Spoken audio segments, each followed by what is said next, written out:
आदि पुरुष फिल्म के डायलॉग राइटर ने हुतात्मा चंद्रशेखर आजाद पर एक कविता लिखी थी। उस कविता की एक पंक्ति थी, जियो तिवारी जनेऊधारी। जिस दिन अमर बलिदानी आजाद के लिए हमने यह पंक्ति सुनी थी, उसी दिन समझ गए थे कि लिखने वाला बड़ा सतही, दयनीय रूप से बुद्धि विपन्न भी है।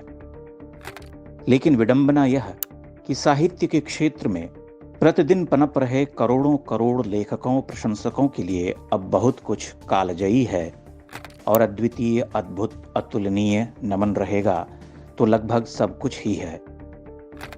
इसलिए आदि पुरुष में तेल, कपड़ा, बाप जैसे संवाद लिखे जाने पर हमें कोई हैरत नहीं है। लेखन की धरती इतनी ही उर्वर रही होती तो वहां प्रति एकड़ 20 बड़े लेखक पैदा हो जाते, लेकिन वह तो दशकों में इक्के दुक्के बड़े लेखक उपजाती है, वह भी हजारों हजार एकड़ के भूभाग में।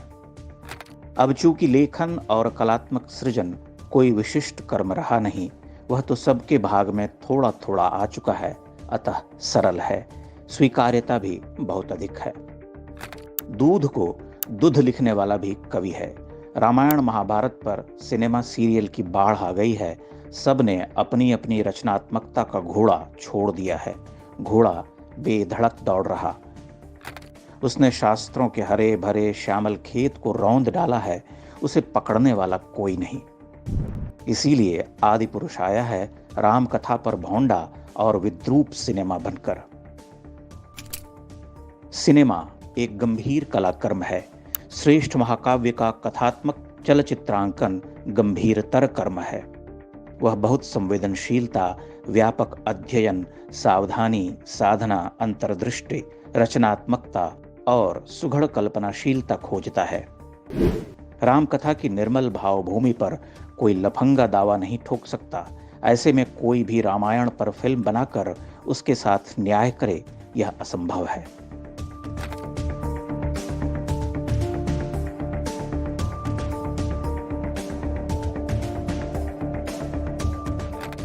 इन दिनों जैसे सभी सरस्वती पुत्र हैं, जैसे सभी गान गंधर्व, सभी प्रेमचंद, वैसे ही ये कलाक्रम के अधिकारी गण हैं।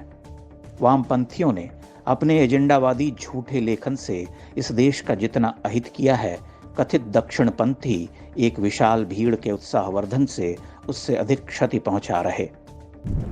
बहुत सारे लोग बहुत बढ़िया लेखन भी कर रहे, किंतु कलाकर्म की आरक्षित भूमि उनसे दूर है।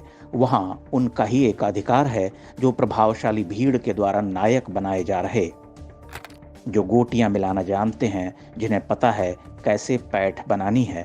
इसलिए कोई भी कथावाचक बन जा रहा, कोई भी शास्त्रज्ञ है, क्योंकि उन्हें वैसा कहने वाले कुछ प्रभावशाली लोग हैं और उन लोगों के साथ विशाल भीड़ भी है। फिर तो यही सब देखने, सुनने, पढ़ने को मिलेगा। इनकी ही व्यापकता होगी। यही जाने जाएंगे, स्वीकृति पाएंगे, पुरस्कृत होंगे।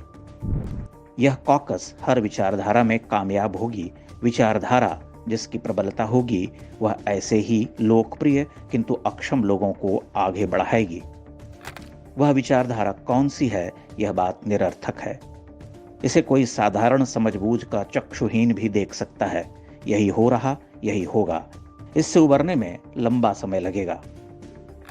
हमारा मानना है कि रामायण महाभारत पर भी कुछ अच्छी फिल्में बनेंगी जो आधुनिक कलाक्रम के निकष पर खरा उतरेंगी, जो यह सिद्ध करेंगी कि वे भारतीय पुनर्जागरण की तपी हुई भूमि से उपजी हैं। वे पारंपरिक तो होंगी, किंतु उनमें चेतना संपन्न आधुनिकता का बोध भी होगा। प्रतीक्षा कीजिए।